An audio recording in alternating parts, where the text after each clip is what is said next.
I had a very conventional upbringing and career path.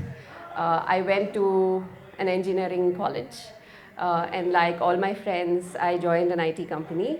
I resisted the urge to go to the US, although I gave my GRE. And because all my friends were either writing CAT or GMAT, I ended up writing both. And I went to a business school called the Indian School of Business in Hyderabad. I think the only constant through all these years was I was a dancer, which was kind of this side hustle, which was, my creative artistic urge was that I wanted to be a dancer, but I don't think I had the courage to pursue it full time.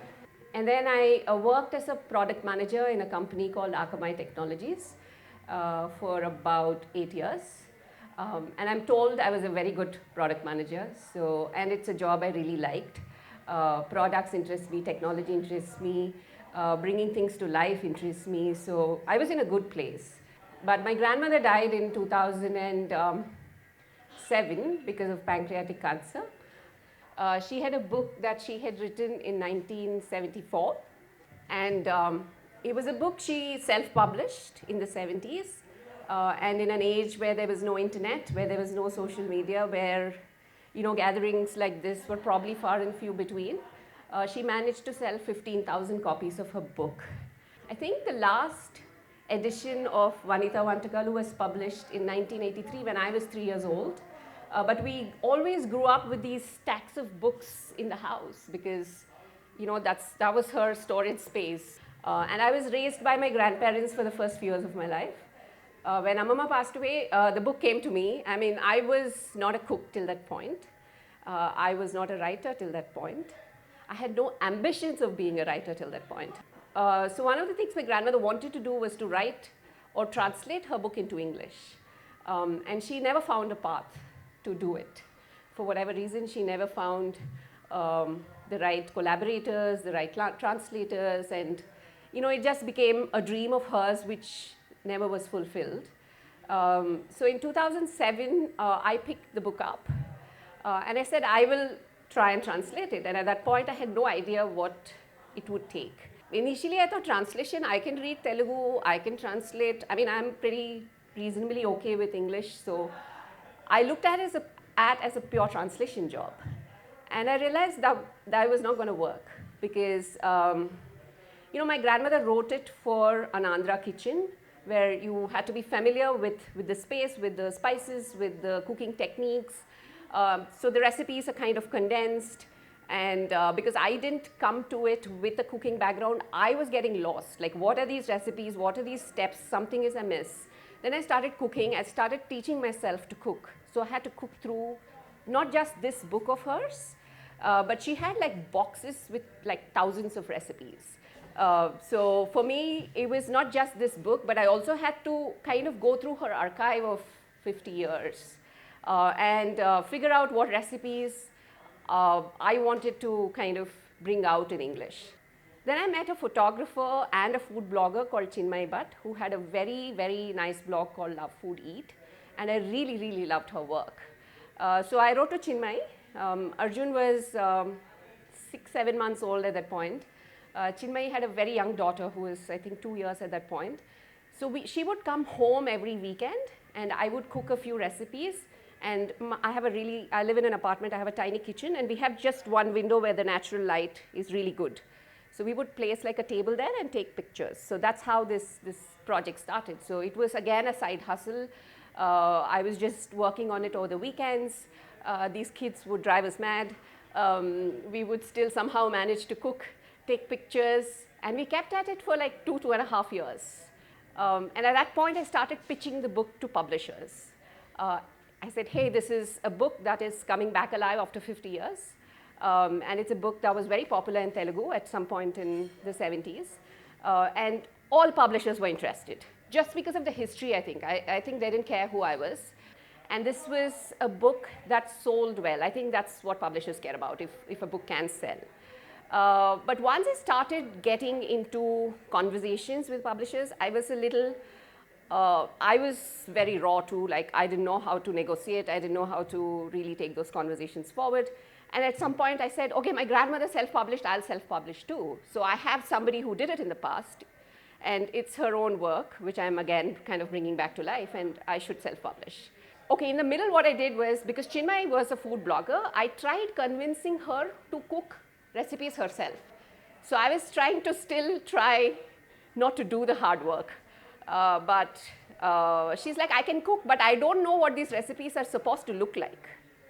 You know, I can try making these recipes, but you are the only person who will be able to tell if the recipe has turned out okay or not. So I realized I had to really cook through the entire, because when I would see the final dish, taste the final dish, I could kind of relate to, okay, we have finally arrived. So sometimes that would take multiple iterations of doing the same dish.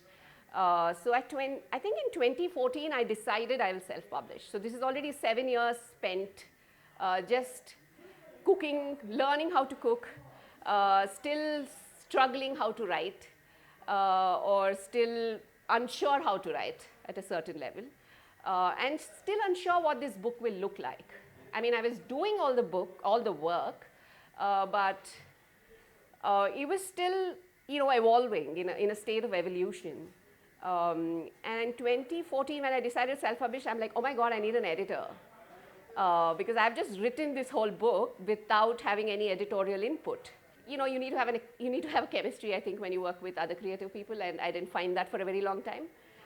Finally, somebody introduced me to my editor of both my books, whom I love very much, Sonia. And when I met Sonia, in the first week, I knew, we had to work together on this book. But she told me it's going to take time. Like, how much more of my life should I give to this book? But she's like, if you want to make a good book, you have to give it, the time it deserves. So I'm like, okay, let's start. In my mind, I was thinking the manuscript is ready, the recipes are tested, maximum 3 months in my head. But we took 2.5 years after that. After I started, because I still was working full time, I still had a very young child. So we spent 2.5 years editing the book. And then at that point, I'm like, okay, I need a designer. So we've done the photography, we've finished writing, but who's going to put all this together? Like, where am I going to find this designer? Then I started kind of asking everybody, and I don't come from a creative field, so I had very limited, contacts, and I just didn't know where to find my designer. Then I sat on Behance for a month. So I found my designer after just kind of staring at Behance for a full month. And she happened to live in Budapest in Hungary, and she had self-published 2 books. And I wrote to Esther saying, will you do my book? And she said no. And the first answer is like, no. I'm like, can we at least have a conversation? How can you just say no? And she said, no, I'm busy. I have like other projects. And then I'm like, okay, can we just get on a call? But I was very persistent, I think. Every week I would just like casually remind her that I'm still interested. And I think she got fed up at some point and said, okay, let's talk. And when we spoke and she heard the story, something moved. Like she was really moved by the effort that had gone into the project, the time that had gone into the project. But she said, I'm busy till Christmas, so you have to wait. But once Esther got on board, she was just so into the project that we designed it, mostly over Skype. She was the designer, but I was there, like soundboarding and all of that. But she finished the work in like 6 weeks. And she flew to India, and we went to Hyderabad, and we actually saw the book come alive. And that was that. So that was the journey which got me to 5 Morsels of Love. And if you look closely, there's a little motif there, which is supposed to be 5 grains of rice. It's a little ornamental. That's to represent the 5 grandchildren of my grandmother. I'm the oldest. So 5 Morsels is also that. It's the 5 grandchildren paying a tribute to the grandmother. So the book got released. And because I've self-published, I've like driven my mom's Innova to the printer and like loaded up quite literally. I decided not to put pictures because I thought this will be more casual. But I have this picture of me in the Innova with like, it's packed with books. And I'm driving back home. And I have no idea what to do with these books. The books are there, the book's done. But again, I didn't have even a social media presence then. The book's done because that was the the work that went into the book just consumed me. Like I did not sit and build social media following at that point. But then my editor is like, oh, well, how are you going to tell people about the book? Then I'm like, okay, maybe I should start an Instagram page and maybe I should just start talking about the book on Facebook, and because I really didn't know what else to do. But I did go on a book tour to the US because US has cookbook stores where the bookstores sell only cookbooks and nothing else. And there are 6 or 7 really iconic stores across the US. So I took my book on this little tour. It was an instinctive choice to take this book to these bookstores. And everywhere I went, the books were sold out. Like I would just go with 2 boxes, which was like 24 books. And they would just fly off like that. And the bookstore started asking for more. But I came back after this little tour. I came back to India and I was back looking for a job because I'm like, okay, book is done. Now I have to go back to my previous life as a product manager or whatever. But there was an article in Mint by this writer called Sumana Mukherjee. And that article got a lot of attention. And she said nice things about the book. And there was another article in Hindu a month or 2 later. And the writer Revati, she also said nice things about the book. So book organically started getting some attention. So that's the reality. I mean, it's not like I planned this. It was a super planned way of going about things. So this is 2016. 2017, the book won an award. It didn't win an award. It was shortlisted for an international award completely out of the blue. So many awards do not encourage self-published work because there is this stigma that nobody has published you, so you're publishing your own thing. But there was this one prize in the US called the Art of Eating Prize, which is given to a book that can be published anywhere in the world. But it has to be nominated by a bookstore, by an independent bookstore. So that book tour I had done in 2016, somebody had nominated my book. And suddenly I get this email saying, you have to send 8 copies, 1 to Copenhagen, 1 to New York, 1 to some 8 locations in the world to all these judges. And I'm like, oh my God, I'm going to waste so much money just shipping. And the email doesn't stop there. They're like, we will buy your book. I'm like, what kind of award is this? Where they're buying my book and asking me to send to these judges because they're like, we know you're independently published. I'm like, okay, the world can also work like this. The world can also exist like this. For me, it was just, okay, but so 2017, April 14th, the book was made the shortlist. It didn't win.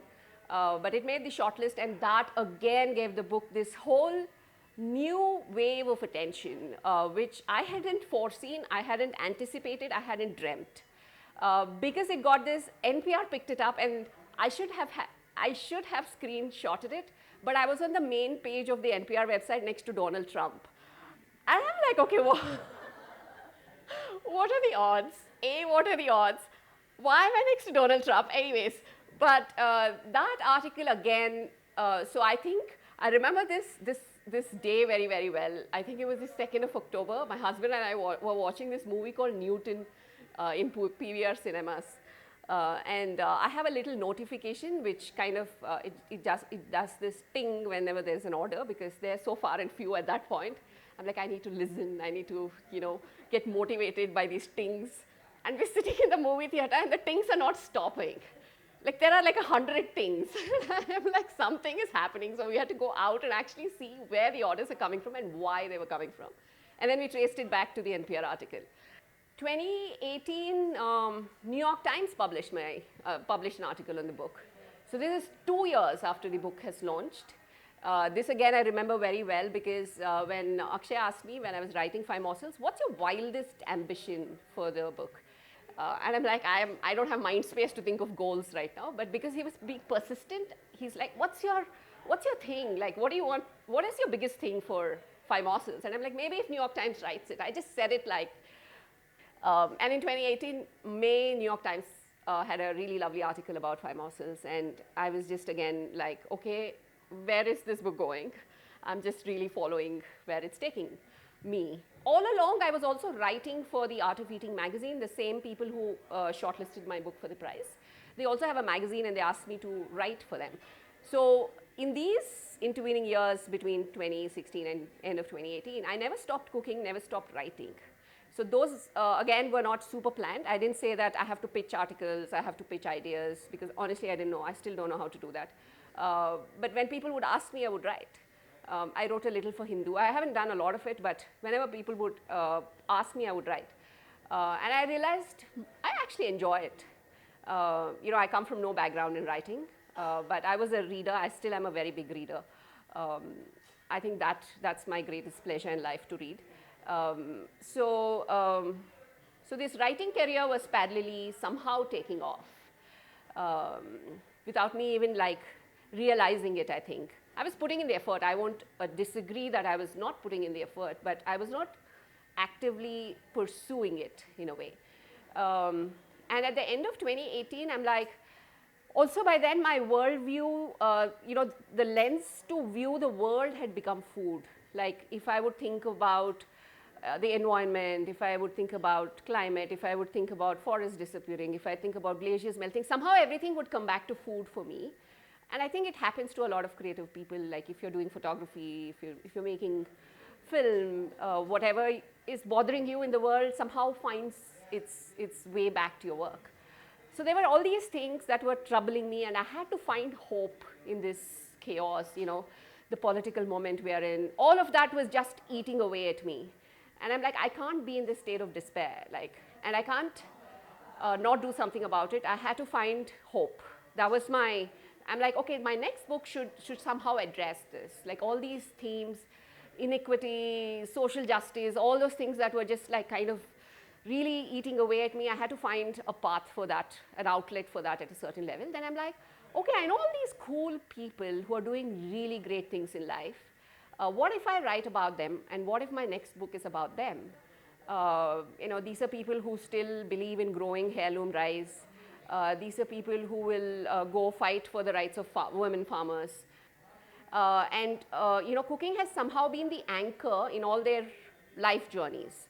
So they're like entrepreneurs. My mom's a part of the book. My mom's a politician. Arundhati Nag, who founded Rangashankara, is a part of the book because she's an excellent cook. And I'm like, okay, I really admire these women, and they give me a lot of hope. And they're really inspiring stories because they all have had a struggle in life, and they have somehow come out of that struggle. And I think these are stories that will inspire not just me, but a larger audience. So end of 2018, I had this book idea that I was going to work on something that will be that will address many of the themes that I just spoke about, but in a way that I center the stories of these women and their recipes, and celebrate their kitchens, celebrate their cooking, and also celebrate their lives.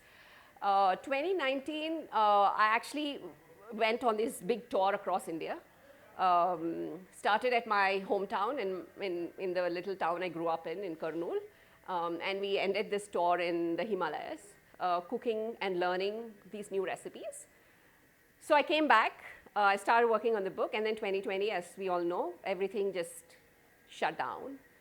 So did my brain, so did everything. I was just too exhausted to do anything. So I stopped working on the book, and there was a chance the book would have never gotten done. Because I think from 2020 March till like 2021, early 2021, I didn't write a single word. It was just shelved. The project was just shelved. I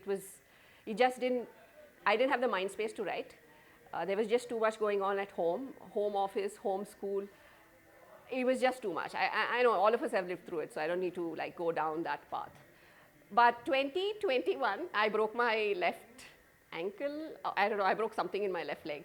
I had a fall, and it was the middle of the delta wave, so I couldn't go to an orthopedician to get it checked, because I'm like, I'm going to put these two at risk if I'm going to get an x-ray, so I'll wait out this delta wave. And the delta wave just went on and on. So I didn't see like an ortho for like many weeks.